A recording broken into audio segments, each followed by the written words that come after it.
início dessa história inteira uh, acabou sendo meio por acaso, porque eu tinha entrado na Getúlio Vargas para fazer o curso de administração, mas naquele ano houve uma greve geral no país e a FGV, né, a ESP-FGV, ficou fechada há 6 meses. E eu, para não perder tempo, acabei entrando na ESPM. E fiz, naquele período, eu comecei a fazer o curso da ESPM. E isso já trouxe uma proximidade com o setor de marketing maior do que aquela que eu teria na própria FGV. Depois regularizou o curso da FGV, continuou, mas já tinha ficado lá essa proximidade com o marketing. Posteriormente, durante a FGV, acabou acontecendo um desses tais trabalhos de conclusão de curso que eu fiz na cadeira de marketing, orientado para varejo. Foi um trabalho sobre as lojas de departamentos que existiam em São Paulo e no Brasil. E parece que o trabalho ficou interessante, a ponto do professor, que depois se tornou um amigo pessoal, o professor Jacques Gelman, ter convidado para que eu apresentasse o trabalho em outras turmas dentro da GV. E isso acabou despertando o outro lado, que é o lado da atividade acadêmica, já que, posteriormente, eu dei aula na própria ESPM e depois dei aula também na GV e em algumas outras faculdades. Mas aí, né, fui picado pela mosca do varejo. E com esse professor e mais alguns outros professores da GV, nós acabamos indo trabalhar numa empresa de varejo no setor de supermercados durante um tempo. Depois, esse grupo de professores migrou para uma rede de lojas do interior de São Paulo, a Arapuã, que era uma rede visionária em termos de práticas de gestão e de marketing, a ponto, né, de levar professores da GV para darem aula lá em Lins, no interior de São Paulo, para os executivos da empresa. E, na época, essa empresa era uma empresa de menos de 30 lojas, todas elas no interior de São Paulo, mas com um projeto ambicioso. E nós acabamos nos integrando nesse projeto e crescemos juntos com a rede.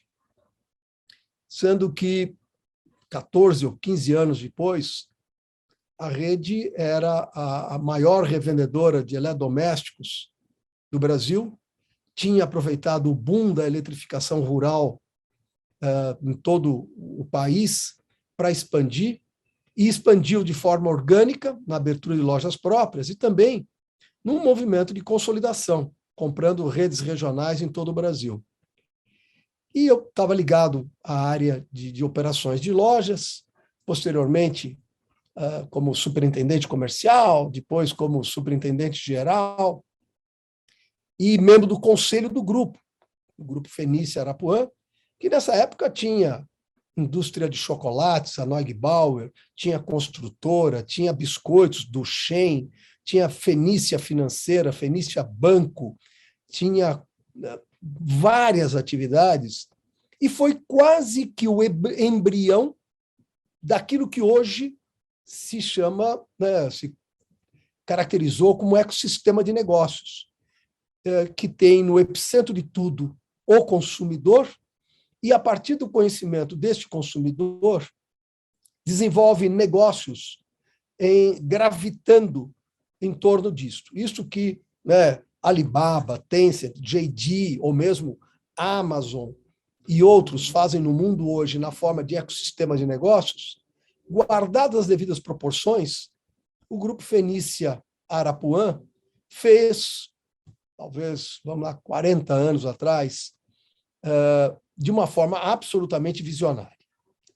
Quis, né, o acaso e as circunstâncias que o grupo, num determinado momento, começasse a perder vigor, mas, antes disso, eu já tinha decidido fazer um movimento lateral e fui para uma outra empresa, na época uma empresa que operava lojas de departamentos, que operava a então Sears, que tinha vindo para o Brasil, e como corporação tinha saído, mas tinha licenciado a marca e vendido as lojas. Atuei lá por mais 2 anos, trouxemos uma marca internacional, que era a Dillard's, para substituir a Sears, que tinha saído do país.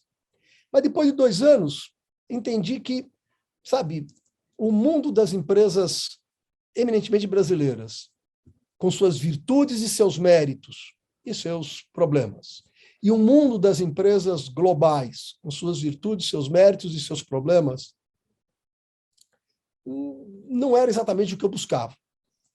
E aos 39 anos, eu decidi abrir um negócio inspirado naquilo que eu tinha visto no mercado internacional, de consultorias focadas num determinado sistema, num determinado campo específico de atuação. No nosso caso, o campo de varejo. Fizemos uma associação com a Pricewaterhouse e criamos, naquela época, a Gouveia de Souza e MH. MH porque a Price operava a Management Horizons, que era uma consultoria focada em varejo nos Estados Unidos e na Inglaterra. Operamos com eles durante 3 anos, depois recompramos a participação deles para podermos ter um pouco mais de liberdade e velocidade de crescimento. E aí incorporamos gradativamente alguns negócios, ampliando um pouco o nosso escopo de atuação. Para além da consultoria, a inteligência, pesquisa, treinamento, recrutamento. E, com o tempo, isso foi evoluindo para se tornar o que hoje nós caracterizamos como um ecossistema, o ecossistema Gouveia, que tem alguns braços importantes. Um negócio na área de serviços e soluções para o varejo, que passa por consultoria, treinamento, pesquisa, estudos de mercado, estudos econômicos, processos de reconhecimento facial, treinamento à distância, usando gamificação, metaverso. São aproximadamente 15 negócios, cada um deles liderados por sócios especialistas. Este é um braço central. Depois tem um outro braço ligado à experiência, que envolve eventos no Brasil e no exterior, eventos próprios, participação em eventos de terceiros, e nós operamos também no Brasil a Campus Party, que é um evento focado em todo esse universo geek. E tem um terceiro braço focado em viagens e turismo, que nasceu junto com a Gouveia, que é o grupo Prime, que trabalha fundamentalmente naquilo que o mercado chama segmento de luxo, mas principalmente exportador de turismo para esse segmento. No conjunto, hoje são 21 negócios, todos com essa característica. Cada um desses negócios tem uma liderança focada e dedicada ao desenvolvimento de negócio, e nós compartilhamos uma plataforma que envolve serviços, soluções, tecnologia, marketing, recursos humanos e uma série mais de elementos, permitindo que esses negócios, alguns deles pequenos, outros médios, outros grandes, estejam integrados e se beneficiando dessa integração para poderem ambicionar, crescer mais e se desenvolver mais. Pré-pandemia, reuníamos perto de 380 pessoas nos diversos negócios. Os setores de eventos e turismo foram particularmente afetados pela pandemia, mas nesse início de 2022 está delineada a recuperação. E a nossa visão é que possamos chegar, talvez ao final deste ano, nos mesmos patamares de colaboradores que nós tínhamos no período pré-pandemia, talvez até um pouco mais. O marketing, mais do que tudo, é uma forma de pensar, mais do que uma prática gerencial ou do que uma área de negócio. Porque, ao colocar no epicentro de tudo o consumidor, seja a pessoa física, seja a pessoa jurídica, ele condiciona o jeito de ser de uma organização. E não deixa de ser marcante o fato de que o modelo dominante que hoje no mundo é reconhecido, que são os ecossistemas de negócios, nós já falamos um pouquinho, mas vamos insistir nisso, seja aquele aonde as organizações, de fato, utilizam toda a transformação digital que tem acontecido no mundo, e mais o que a tecnologia tem trazido, para poder conhecer, monitorar e relacionar-se com o consumidor. Então, vamos pegar o exemplo mais básico que nós temos internacional, uma Amazon, ok? Nasceu de uma proposta de vender livro e se transformou neste mega ecossistema a partir do conhecimento estruturado e o uso da informação sobre hábitos, desejos, interesses e reações dos consumidores. Bom, que isso acontecesse nos Estados Unidos é até natural, né? Porque lá nasceu o marketing.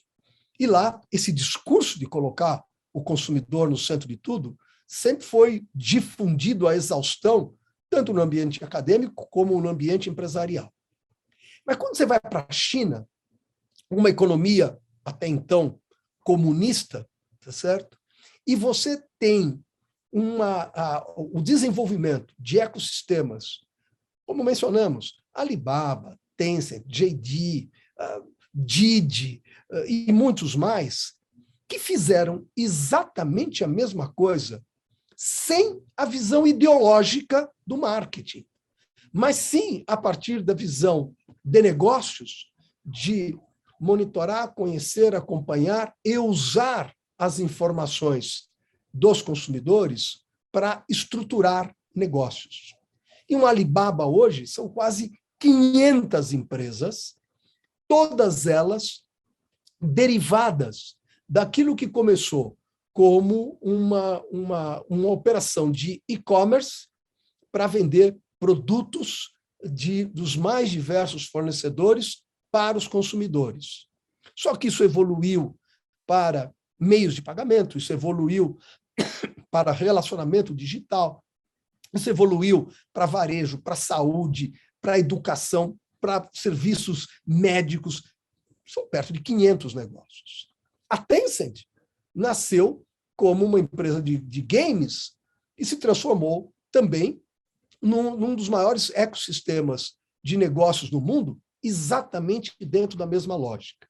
Então, aquilo que lá no passado era visto como uma competência, em última análise, que era o marketing, tomou uma dimensão que criou modelos de negócios, hoje considerados os mais desenvolvidos do mundo, baseados na lógica de poder usar toda a tecnologia para poder acompanhar, conhecer, monitorar, relacionar, promover, criar, desenvolver os consumidores.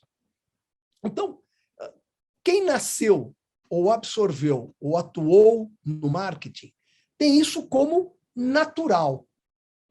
Quem vem de outras áreas, por exemplo, aonde o produto era a razão de ser da organização, exige aí uma mudança na forma de pensar, ou o produto, ou o serviço. Mas hoje tem-se claro que o mundo, e à medida que cresce a oferta e a competitividade, se torna mais claro quão fundamental é ter o marketing e o consumidor no centro de tudo.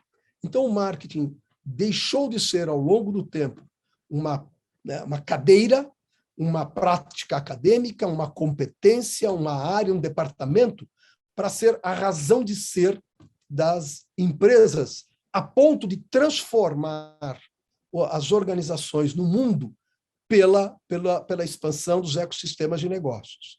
E nós estamos falando de fora do Brasil, né? Amazon, JD, essas coisas todas, mas se nós formos olhar a peculiaridade brasileira, o que o Magalu está fazendo hoje, o que a Americanas está fazendo, o que a Renner está fazendo, o que a Riachuelo está fazendo, o que o Mercado Livre está fazendo, todos eles estão incorporando exatamente os mesmos princípios dos ecossistemas de negócios, okay?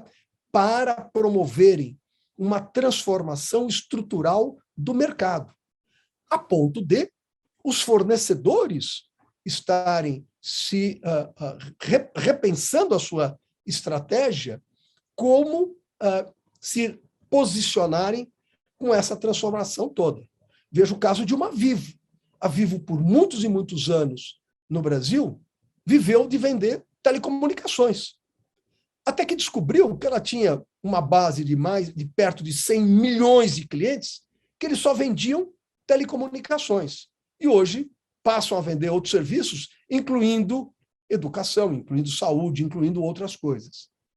Então, na essência, nada mudou, a não ser a forma de pensar, a valorização e a possibilidade, obviamente, com todas as limitações da Lei Geral de Proteção de Dados, aqui e fora do Brasil, para fazer o uso correto deste conhecimento, porém, com um arsenal tecnológico que, obviamente, diferencia as organizações que têm essa visão amplificada da realidade e podem fazer uso de tudo isso para se diferenciarem e criar valor de mercado. Acho que é inegável que o que nós temos à frente é um processo onde o aumento da oferta de produtos e serviços potencializada pelo instrumental tecnológico disponível torna o mercado muito mais competitivo, exigindo que as organizações, em todos os setores, em todos os segmentos, de todos os portes, estejam buscando alternativas para diferenciar. Isso não é novo, né? Nós estamos vivendo esse processo desde que o mundo é mundo. Mas houve uma dramática aceleração de tudo isso pela aceleração proporcionada pela tecnologia e a transformação digital. Mas fato é que o consumidor hoje tem muito mais alternativa de tudo, tem muito mais acesso a tudo, e só não tem tempo a mais. Então, o cenário que se desenha é claramente um cenário mais concentrado, mais competitivo, de menor rentabilidade, e como processo natural que ele vai excluindo gradativamente os menos competentes e aqueles que demoram mais para darem um salto à frente. Mas também nós temos uma realidade onde a transformação digital está não só reconfigurando toda a realidade de negócios, mas está transformando a sociedade como um todo, né? Veja no setor financeiro, onde as fintechs estão promovendo, a partir do mercado, uma transformação estrutural do setor. Veja na própria área de varejo que nós estamos falando, como os ecossistemas brasileiros estão promovendo uma transformação. Mas tudo isso acaba criando essa visão, assim, meio que a expressão em inglês é o blurring, tá certo? Que mistura tudo, porque a partir disso os fornecedores se tornam varejistas. Veja o trabalho da JBS, Swift, criando a sua própria rede, seus diversos canais de venda direto ao consumidor, Brastemp a mesma coisa, Nestlé a mesma coisa, para não falar da Apple, para não falar da Ralph Lauren, para não falar de muitos outros.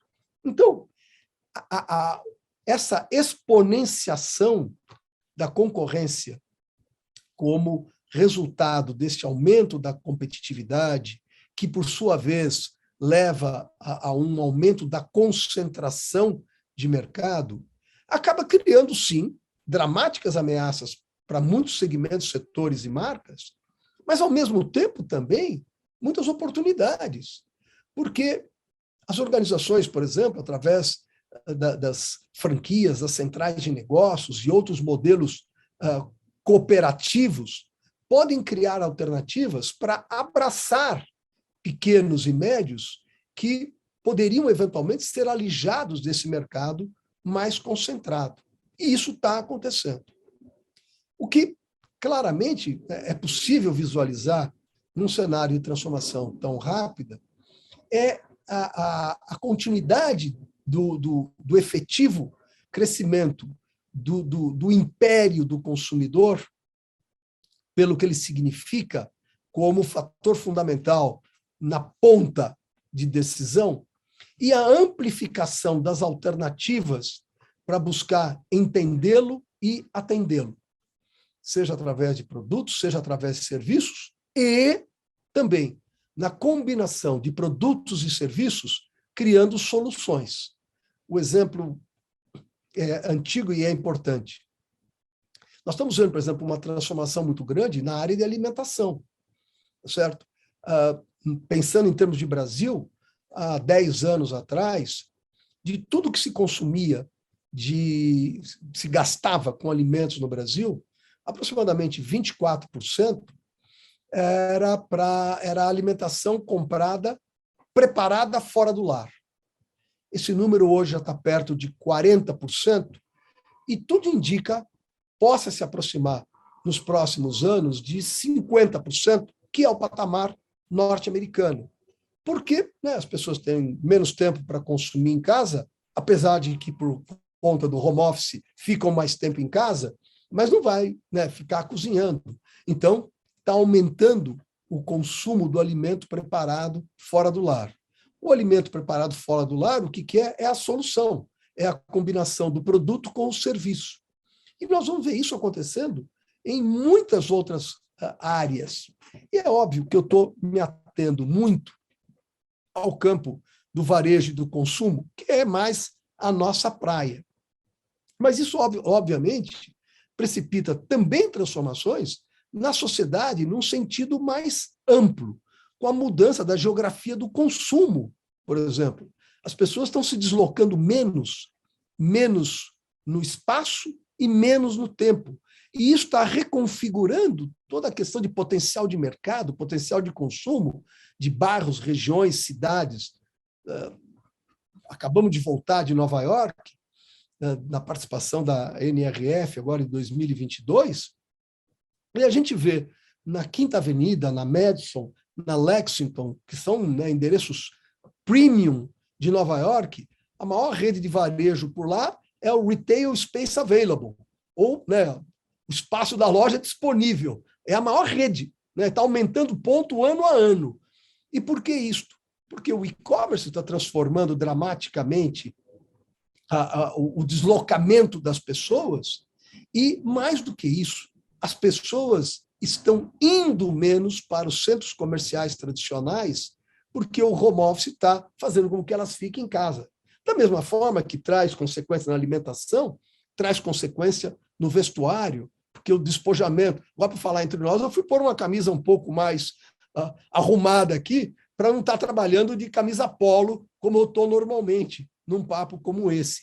Há um despojamento mais natural que muda toda a característica, as participações de categorias dentro do setor de moda, da mesma forma como as mudanças econômicas fazem com que o chamado foco no varejo de valor, que é aquele que vende mais por menos, tá certo? Reconfigure totalmente o mercado. Veja aqui no Brasil o quanto, durante a pandemia, se consagrou o modelo dos atacarejos, tá certo?